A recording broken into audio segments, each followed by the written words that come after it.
प्रेक्षक हो नमस्कार. अध्यात्म आणि विज्ञान यांच्या समन्वयाने जगामध्ये शांतीचा संदेश देणारं एकमात्र विद्यापीठ ते म्हणजे विश्वधर्मी प्राध्यापक डॉक्टर विश्वनाथ कराड सरांनी साकारलेलं MIT हे विश्वविद्यापीठ. सरांच्या संकल्पनेतून साकारलेली विश्वशांती केंद्र आळंदी, माईर्स MIT पुणे आणि समस्त गावकरी मंडळ रामेश्वर आयोजित संत श्री गोपाळबुवा महाराज अखंड हरिनाम सप्ताह श्रीरामकथेचा भव्य दिव्य कार्यक्रम नुकताच पार पडला. तीच कथा आपणा सर्वांकरता आम्ही या चॅनलच्या माध्यमातून घेऊन आलो आहोत. विवाहानंतर सीता आणि तिच्यासोबत लग्न झालेल्या तिघी बहिणींची माहेराहून पाठवण्याची कथा आपण आजच्या श्रीरामकथेतून बघूयात.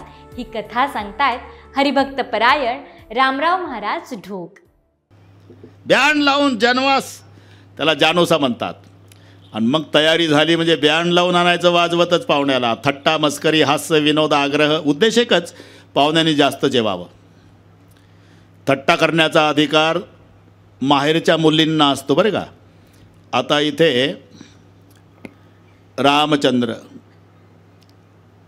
लक्ष्मण, भरतजी, शत्रुघ्न आणि राजे दशरथ जेवायला बसले. जेवण चालू असताना सीतेची मैत्रीण आली अण्णा थट्टा करायला. विचारलं, प्रभूजी काय तुमच्या बापाचं नाव? जगाच्या बापाला विचारते हे सीतेची मैत्रीण, तुझ्या बापाचं नाव? ये हमारे साथ भोजन करने बैठे हैं दशरथ जी. दशरथ जी तुम्हारे पिता? हाँ. दशरथ जी के पिता का क्या नाम है?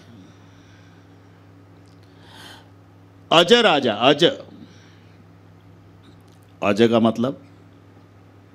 अज का मतलब जिसका जन्म नहीं उसको कहते अज. आप बोले मेरा भी जन्म नहीं, आयो नहीं संभव, माझाही जन्म नाही. ती सीतेची मैत्रीण म्हणली तुमचाही जन्म नाही आणि तुमच्या आजाचाही नाही. हां, मग हा दशरथ कुठून आला मध्येच? हे जेवतानाची थट्टा बरं का अण्णा. ती गेल्यावर थोड्या वेळानं दुसरी आली. ती जरा वाढवा होती. हां, पंक्तीतले लोक शांत झाले. आता ही कशी थट्टा करते. प्रभूजी काय? आम्ही तर ऐकलं म्हणे अयोध्येच्या महिला एवढ्या कर्तबगार आहे का केवळ प्रसाद खाऊनच लेकराला जन्माला आणतात? घासच ठेवला खाली प्रभूनं. म्हणले बापरे, हे तर आमच्या आईनं केलं. कौसल्या, सुमित्रा, कैकेयीनं प्रसाद भक्षण केलं. आम्ही 4 भाऊ जन्माला आलो. पण ही गोष्ट अयोध्येत राजवाड्यापुरती मर्यादित होती. तो सातबारा सासूरवाडीला आणि हिच्यापर्यंत पोहोचलाच कसा? आता शांतता पसरली. ब्राह्मण काका सगळे तयार होते लोक. ही उत्तर काय देते आता प्रभू हिच्या प्रश्नाचं? बरोबर आहे, बरोबर आहे सखी. आमच्या अयोध्येच्या महिला एवढ्या कर्तबगार आहे, केवळ प्रसाद खाऊनच लेकरांना जन्माला आणतात. पण आम्ही सासूरवाडीला आल्यापासून इथं वेगळाच पराक्रम ऐकला. काय म्हणे? इथं महिलांची सुद्धा गरज नाही. गाजर गवतासारख्या जमिनीतून मुली बाहेर येतात. ते गेली पळून. रोज रोज वेगवेगळ्या मिष्टांना आग्रह असे काही दिवस. आता किती चांगली व्यवस्था असली तरी पाहुण्यानं किती दिवस राहावं? शर्माजी, पाहुण्याला आपलं महत्त्व राखून ठेवायचं असेल तर रोज विचारत जाओ, सकाळी पहिली गाडी कितीला? बरं का नाना? 15 दिवस थांबा पण दररोज विचारा. बरं वाटतं हे उद्या जातं वाटतं. पहिली गाडी कितीला? पहिली. घरमालकाला प्रश्न पडतो कधी कधी अण्णा की पाहुणा कसा बाहेर काढायचा. 8 दिवस झाले ब्राह्मण काका ते जाण्याचं नावच घेत नाही. वैतागून गेला. घरमालक बायकोला म्हणला असं कर, बाजरीच्या भाकरी जाळून टाक आणि पिठलं गाठाळ कर, त्याच्यात तिखट टाकू नको, मीठ टाकू नको, निर्गुण निराकार दादा माहूर माझं गाव. ती वैतागली होती. कच्चं पिठलं केलं बिगर मिठाचं बिगर तिखटाचं, तरी पाहुण्यानं 4.5 भाकरी दाबून खाल्ल्या ना अण्णा. आता हे जातंय का? तर सकाळी मालकानंच भरलं सामान त्याचं.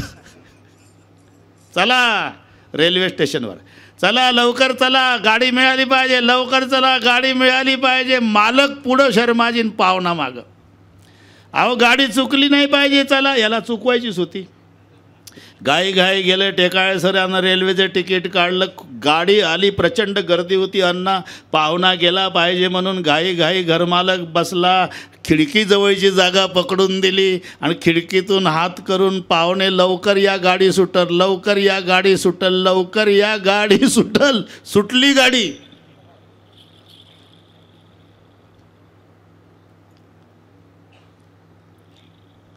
गेला मालक गाडीत, पाहुणा वापस. पाटलीन म्हणली तुम्ही आला आणि आमचं मालक. तेच वाईट झालं. काय, ज्याला जायचं होतं त्याला जागा नाही मिळाली, जायचं नव्हतं त्याला खिडकीजवळची मिळाली. मी वापस आलो. ते मारवाडी समाजात पाहुणे पहिल्या दिवशीचा पाहुणा दुसऱ्या दिवशी टिकला तर दुसऱ्या दिवशीच्या पाहुण्याला आल्यानंतर पहिल्या दिवशीच्या पाहुण्याला काम सांगितलं जातं. चहा आणण्यासाठी, नाश्ता आणण्यासाठी. तुमच्या भाषेत पहिलं दिन पावनो, पहिलं दिन पावनो, दुजो दिन पै आणि तिचं दिन थारी अक्कल कटे गई म्हणतो बसला भाकरे का. 3 दिवस झाले. हे इथलं सांगतोय मी. आता इतकी अवस्था, पण राहायचं किती दिवस. एक दिवस महाराज दशरथजी शतानंदजीला म्हणाले, सांगा तुमच्या मालकाला, आता मी सुद्धा राजा आहे, प्रजा सांभाळणं माझं कर्तव्य आहे, परवानगी द्या म्हणावं. शतानंदजी जनकाकडे आले आहे. अन्ना महाराज दशरथ जी जाने के लिए इजाज़त मांग रहे, उनका सच भी है, वो भी राजा है, इजाज़त मांग रहे. असं ऐकलं राजा जनकाच्या डोळ्याला धारा लागल्या. क्यों रो रहे महाराज? अकेले जाएंगे क्या वो? उनके साथ उनके 4 बेटे, मेरी 4 बेटियां, पूरा महल खाली हो जाएगा. और तो बेटी जाने के लिए जन्म लेते हैं महाराज. किसकी बेटी रुकी है जिंदगी भर? 20-22 साल तक रहती है, मेरा मेरा करती है, एक दिन सब छोड़ के चले जाती है. हिम्मत रखो. ठीक है, आप कहते तो आज नहीं कल सीता को विदाई. जाहीर झालं. उद्या सीता उर्मिला मांडवी स्तुतकीर्ती जाणार. आज सकाळपासून सगळे उदास झाले. कोणी जेवत नाही, स्वयंपाक करीत नाही. सीतेच्या, उर्मिलेच्या, मांडवीच्या, स्तुतकीर्तीच्या बाल मैत्रिणी आज सकाळीपासून गळ्याला बिलगू बिलगू रडत होत्या.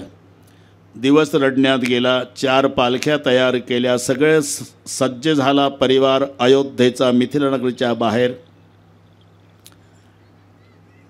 रात्र संपली. सूर्याचा उदय झाला. दशरथ राजे 4 पुत्राला, रामा लक्ष्मणा भरता शत्रुघ्ना जा. सासूच्या पाया पडून या 4ही जावाई सुनैना मातेच्या पाया पडतात. आशीर्वाद दिला, भेट दिली. 4 जावाई बाहेर आल्या. आता 4 लेकी. शहनाईचे स्वर सुरू झाले. सर्वात पुढे धाकटी स्तुतकीर्तीच्या मागे मांडवी, तिच्या मागे उर्मिला, सर्वात मागे सीता. आणि सुनैना माता दासींच्या मध्ये बसलेली. तिनं लांबून बघितलं, माझ्या 4ही लेकी निघाल्या सासरी जायला. आईच्या डोळ्याला धारा लागल्या. सर्वात पुढे धाकटी स्तुतकीर्ती आहे. स्तुतकीर्तीनं पायावर डोकं ठेवलं आईच्या आणि हात जोडले. माँ जा रही ससुराल, सुखी रहो बेटी, हमारे चिंता मत करो माँ, लेकिन मेरे पिताजी रुद्ध हो गए माँ, पिताजी की तबीयत का ख्याल रखना. मांडवी पाया पड़ली. माँ जा रही ससुराल, बेटी सुखी रहो, हमारी चिंता मत करो माँ, लेकिन 4 दिन से मेरे पिताजी ने भोजन नहीं किया माँ, भोजन नहीं करेंगे तो पिताजी की तबीयत बिगड़ जाएगी माँ, पिताजी की तबीयत का ख्याल रखना माँ. उर्मिला पाया पड़ली. माँ जा रही ससुराल, सुखी रहो बेटी, हमारी चिंता मत करो माँ, लेकिन 4 दिन से मेरे पिताजी दीवार पे सर पटक पटक के रो रहे। माँ रोते रोते पिताजी की तबीयत बिगड़ जाएगी, माँ पिताजी की तबीयत का ख्याल रखना। माँ सूत्र लक्षात ठेवा, कन्या जब घर छोड़ती है अपने बाप की भलाई चाहती है। कोणतीही मुलगी सासरी जाताना रडत असते ना, ती फक्त आपल्या जन्मदात्या बापासाठी, स्वतःसाठी नाही रडत कोणतीही मुलगी।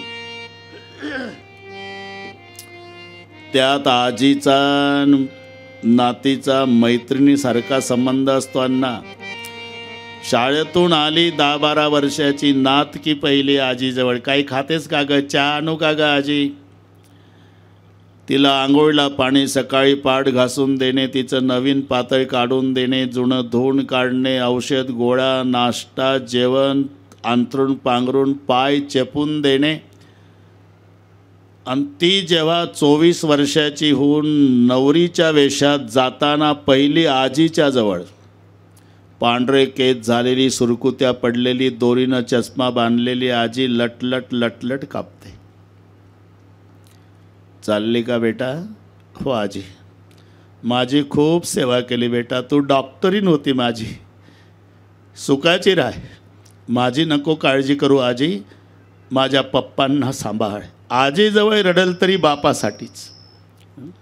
आजोबाजवळ, आजोबा माझ्या वडिलांना सांभाळा। आईजवळ थोडी कठोर बोलते टेकाळसर, त्या दिवशी मुलगी जन्मात बोलली नाही, ते कठोर बोलते आईला, आई वाईट वाटल तुला, पण सासरी जाताना मी मनातलं बोलते, टाकून टाकून बोलली माझ्या बापाला जन्मभर, पण शांत स्वभावाचा बाप माझा फिरून एका शब्दानं नाही बोलला ग आई, तुला मी पुन्हा पाया पडते, आजपासून माझ्या वडिलाला उपवासी ठेवत जा, फक्त बोलत जाऊ नको। मग लहान भावाच्या गळ्याला बिलगून रडते बहीण, भैया तुला काही माहिती आहे का रे? काय ताई? अरे 5 वर्ष झाले आपल्या वडिलाची नोकरी गेली, पण सांगितलं नाही। 10ला जायचे म्हणायचे चाललो बेटा ड्युटीवर, 6ला यायचे म्हणायचे आलो ड्युटीवरून, पण शाळेला जाताना मी बघत होती आपला बाप ड्युटीवर नव्हता भैया, लातूरच्या स्टँडवर 10:30 ते 5:30 हमाली करत होता 5 वर्षापासून। मग भाऊ रडतो गळ्याला बिलकुल, मला माहिती नव्हतं ताई की आपला बाप आपल्यासाठी हमाल झाला, म्हणून तुला वचन देतो मी आजपासून बूट पालिश करील, पण वडिलाला 1 रुपया मागणार नाही। शेवटी मोठा भाऊ, त्याचं लग्न झालेलं असते ना, तिथं सर्वात जास्त रडते बहीण, सर्वात जास्त। दादा तू या घराचा करता आहेस, आई थकली, बाबाही थकले, त्यांच्यानं कष्ट होत नाही, भैयाचं शिक्षण आहे, तू कष्ट केले तर परिवार जगल। मी आई बाबाला विसरणार नाही ताई, मला तुझी खात्री आहे रे दादा। मग का रडतेस? तुझं गेल्या साली लग्न झालं म्हणून रडते, म्हणजे पुन्हा एकदा पाया पडते दादा, बायकोचं ऐकून वेगळ्या निघू नको आणि आपल्या मायबापाला वाऱ्यावर सोडू नको। मी का सांगतो हे? कन्या जब घर छोड़ती है तो अपने बाप की भलाई, बरं का ब्राह्मण काका। मुलगी आणि पिता यांच्या नात्याचं सुंदर वर्णन आपण आजच्या कथेतून बघितलं। भेटूयात पुढच्या भागात नव्या कथेसह, तोपर्यंत नमस्कार। आज मुलीनं आठवण काढली, रोजच म्हणताय मम्मी जवळ उद्या नेऊन देतो, उद्या नेऊन देतो, किती दिवस झाले मम्मीची माझी भेट नाही, आज मला मम्मी जवळ नेऊन द्या। हे ऐकलं आणि सगळे मित्र रडू लागले, अण्णा अरे कसं सहन करशील बाबा रे, हे आम्हाला नाही बघवत रे, तू असं कर, आम्ही सर्व प्रयत्न करतो, दुसरं लग्न कर। पांडुरंगाची शपथ घेऊन सांगतो तुम्हा मित्रांना, मी एवढी ताई जगवणार, दुसरं लग्न करणार नाही।